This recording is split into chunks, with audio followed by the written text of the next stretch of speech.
ورسوله النبي الكريم الأمين اللهم صل على سيدنا ومولانا محمد معدن الجود والكرم وآلہ وصحبہ وبارک وسلم الصلاة والسلام علیک یا سیدی یا رسول اللہ وعلی آلک واصحابک یا سیدی یا حبیب اللہ۔ حمد و صلوات کے بعد اگر کسی گھر کے اندر آگ لگ جائے تو محلے کے تمام لوگ اپنی اخلاقی اور قومی ذمہ داری سمجھ کر اس آگ کو بجھانے کے لیے تیار ہو جاتے ہیں۔ اپنی بساط کے مطابق کسی کے گھر میں پانی کا پائپ ہو، پانی ڈالنے کے لیے کوئی برتن ہو تو لوگ اس کو لے کر کے دوڑتے ہیں۔ عمر کی کوئی قید نہیں ہوتی، تعلق کی کوئی بنیاد نہیں ہوتی، بلکہ ہر عمر کا، ہر طبقے کا ہر شخص دوڑتا ہے کہ اس آگ کو بجھا دیا جائے۔ اس کی ایک وجہ تو یہ ہوتی ہے کہ انسانی جذبہ ہے کہ سامنے والے کا گھر جل جائے، اس کا کوئی جانی اور مانی نقصان نہ ہو جائے، اور ایک اس کی اہم وجہ یہ بھی ہوتی ہے کہ اگر ساتھ والے کے گھر کی آگ نہ بجھائی جائے تو اپنے گھر میں بھی آ جایا کرتی ہے، اور وہ ارد گرد کے بہت سارے گھروں کو اپنی لپیٹ میں لے لیا کرتی ہے۔ اس لیے اس آگ کو فوراً بجھا دینا بہت ضروری ہوتا ہے۔ اسی طریقے سے اگر کسی جگہ دریا کا بند ٹوٹنے لگے تو اس گاؤں کے، اس علاقے کے، اس شہر کے سارے لوگ مل کر اس بند کو باندھنے کی کوشش کرتے ہیں، کیونکہ اگر وہ بند ٹوٹ جاتا ہے تو سیلاب اس طرح آئے گا کہ وہ بغیر کسی تمیز کے، بغیر رنگ و نسل کے، بغیر کسی کے احساس کے وہ سارے مکانات کو، سب قبیلوں کو، سب کو بہا کے لے جائے گا۔ جس طرح سوسائٹی کے اندر آگ کو بجھانا، پانی کے آگے بند باندھنا بڑا ہی ضروری ہوتا ہے، اسی طرح منکرات کے آگے، برائیوں کے آگے، بے حیائیوں کے آگے بند باندھنا بھی بہت ضروری ہوتا ہے۔ اگر برائی کا ہاتھ نہ روکا جائے، بے حیائی کی حوصلہ شکنی نہ کی جائے، ظلم کو، جبر کو، بددیانتی کو، سفاکی کو، درندگی کو، اس کو روکا نہ جائے، اس کے سامنے بند نہ باندھا جائے تو یہ ساری آبادیوں کو، سارے لوگوں کو، سارے گھروں کو اپنی لپیٹ میں لے لیتی ہے۔ قرآن حکیم نے جو امت مسلمہ کی ذمہ داریاں بیان کی، ان میں ایک ذمہ داری یہ بھی بیان کی، فرمایا وَلْتَكُن مِّنْكُمْ أُمَّةٌ يَدْعُونَ إِلَى الْخَيْرِ، تم میں ایک گروہ ایسا ہونا چاہیے جو لوگوں کو بھلائی کی طرف بلائے، لوگوں کو بھلائی کی طرف بلائے، وَيَأْمُرُونَ بِالْمَعْرُوفِ، اور انہیں اچھی بات کا حکم دے، وَيَنْهَوْنَ عَنِ الْمُنْكَرِ، اور انہیں برائی سے منع کرے، وَأُولَٰئِكَ هُمُ الْمُفْلِحُونَ، یہی لوگ کامیاب ہونے والے۔ ایک جماعت ہمیشہ مسلمانوں کے بیچ اس طرح کی رہنی چاہیے جو ان برائیوں کے سامنے بند باندھے، جو آگے بڑھے، ظالم کا ہاتھ تھامے، سفاک کا ہاتھ تھامے، بددیانتی والے کو روکے، سوسائٹی کے اندر جتنی منکرات پھیل جائیں ان کو آگے بڑھ کے وہ روکے۔ یہ کام تھوڑا مشکل ہے۔ دو حکم ہیں مسلمان کو، ایک امر بالمعروف، ایک نہی عن المنکر۔ امر بالمعروف تو کسی حد تک آسان ہوتا ہے، نماز کا حکم دینا، روزے کی بات بتانا، لوگوں کو ذکر و فکر، عبادت، تلاوت، درود و سلام کے فضائل بتانا، یہ بھی بڑا برکت والا کام ہے، لیکن نسبتاً آسان ہوتا ہے۔ مشکل کام ہوتا ہے لوگوں کو برائی سے منع کرنا، مشکل ہوتا ہے کسی شخص کو روکنا کہ تو یہ جو کام کر رہا ہے یہ درست نہیں ہے۔ تو نیکی کا حکم دینا تو بعض اوقات آسان ہوتا ہے، لیکن برائی سے، منکرات سے لوگوں کو منع کرنا یہ مشکل ہوتا ہے۔ ہم دیکھتے ہیں کہ وہ چیزیں جو شریعت کے اصول و ضابطوں کے مطابق بالکل غلط ہیں، عوام اور خاص سب جانتے ہیں کہ وہ چیزیں غلط ہیں۔ شادی بیاہ کے موقع پر جو ڈھیر ساری رسومات ہیں ان سے ہر آدمی آگاہ ہے کہ یہ غلط ہے، لیکن سب لوگ، خاندان کے بڑے بوڑھے چھوٹے، عام خاص، عالم فاضل جاہل، اللہ ماشاءاللہ سب اس کے اندر شامل ہو جاتے ہیں۔ کرنے کا کام یہ ہے کہ کوئی ایک آدمی احقاق حق کا فریضہ سر انجام دے، وہ آگ جو ان برائیوں کو لے کے آ رہی ہے اور معاشرے کو اپنی لپیٹ میں لے کے غریبوں کے لیے معیشت اور معاشرت کو تنگ کر رہی ہے، کچھ لوگ آگے بڑھیں، اس کا راستہ روکیں۔ جب آپ کسی بندے کو اس کی برائی سے منع کرتے ہیں، آپ جب اس کو بتاتے ہیں کہ تیرے اندر یہ غلطی ہے تو یہ بات اس کے دل پہ چوٹ کرتی ہے۔ حضرت سیدنا عبداللہ ابن مسعود رضی اللہ تعالیٰ عنہ فرمایا کرتے تھے یہ بہت بڑا گناہ ہے کہ کسی شخص کو اس کی غلطی سے روکا جائے اور اسے کہا جائے کہ تو اللہ سے ڈر، اور وہ جواب میں یہ کہے کہ تو اپنی فکر کر۔ یہ بہت بڑا گناہ ہے، لیکن جب بھی آپ کسی کو دین کی دعوت دیں گے وہ یہی بات آپ کو جواب میں کہے گا کہ بھئی تم اپنی کرو۔ حضرت بایزید بستامی رحمۃ اللہ علیہ فرمایا کرتے تھے یہ برائی سے روکنے نے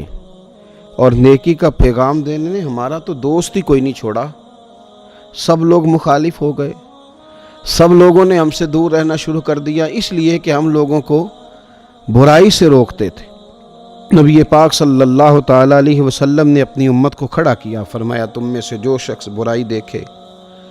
طاقت ہو تو اپنے ہاتھ سے روک دے، یہ نہ ہو سکے تو اپنی زبان سے اس کی مذمت کرے، اسے برا کہے، یہ بھی نہ کر سکے تو دل میں تو برا جانے، ذالک اضعف الایمان، اگرچہ یہ کمزور ایمان کی علامت ہے۔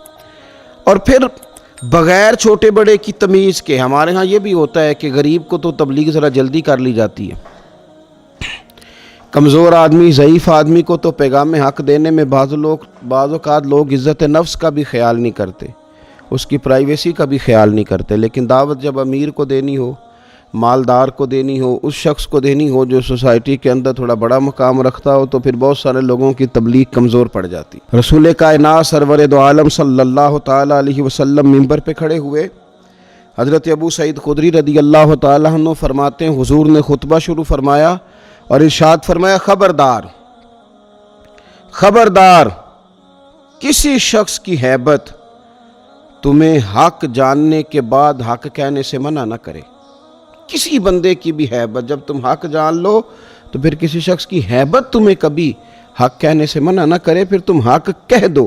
اس لیے ہمیشہ کوشش کی جائے کہ جہاں جہاں برائی نظر آئے، حضور صلی اللہ علیہ وسلم نے فرمایا اپنے بھائی کی مدد کرو اگرچہ وہ ظالم ہو یا مظلوم ہو۔ تو صحابہ نے عرض کی یا رسول اللہ صلی اللہ علیہ وسلم یہ مظلوم کی مدد تو سمجھ میں آتی ہے، ظالم کی مدد کیسے کریں؟ تو حضور نے فرمایا اس کے ہاتھ کو ظلم سے روک دو، اسے ظلم سے منع کر دو، تم نے بڑی مدد کی اس کی، وہ ایک بہت بڑے عیب سے بچ گیا،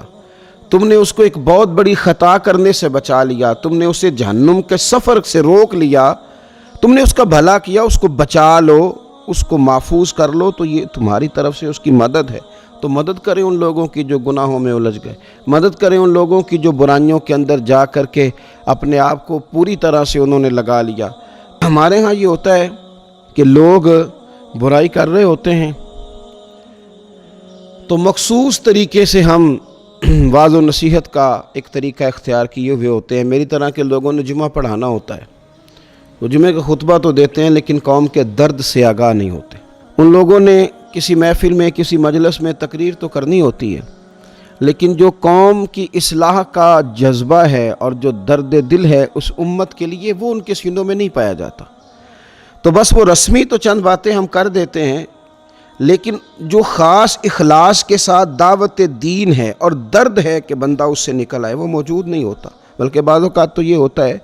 کہ منبر پر وائس کا انداز تو کچھ اور ہوتا ہے،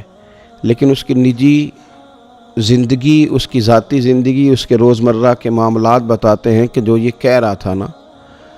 وہ شاید لفظوں کا ہیر پھیر ہی تھا،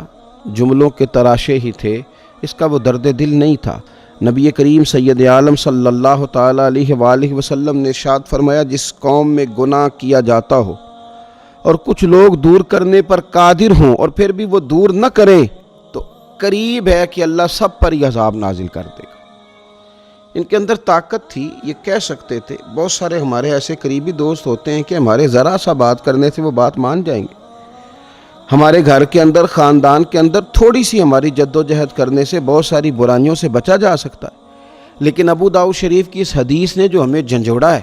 کہ کچھ لوگ قادر ہوں پھر بھی وہ قدرت کے باوجود، طاقت کے باوجود اگر منع نہ کریں تو قریب ہے کہ اللہ سب کو عذاب دے گا، سب اس کی لپیٹ میں آ جائیں گے۔ کیوں؟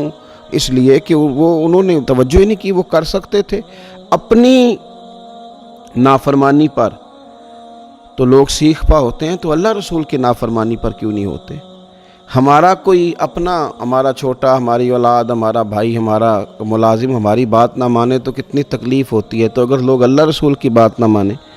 اس پر بھی تو ہمیں تکلیف ہونا چاہیے تھی۔ حضرت عبداللہ ابن مسعود رضی اللہ تعالیٰ عنہ راوی ہیں، حضور صلی اللہ علیہ وسلم نے فرمایا بنی اسرائیل میں کسی برائی کا آغاز ہوا تو ایک شخص دوسرے کو برائی سے ٹوکتا تھا اور کہتا تھا یہ حلال نہیں حرام ہے، لیکن کچھ دنوں کے بعد وہ خود بھی اس برائی میں مبتلا ہو جاتا تھا، اس کا ہم نوالا ہم پیالہ بن جاتا تھا۔ چنانچہ یہی چیزیں تھیں کہ اللہ تعالیٰ نے بنی اسرائیل پر عذاب نازل کیا۔ وہ بجائے اس کے کہ کاربند رہتے، تبلیغ کرتے، وہ کچھ دنوں کے بعد خود ساتھ شامل ہو گئے، جس نے نقصان پیدا کیا۔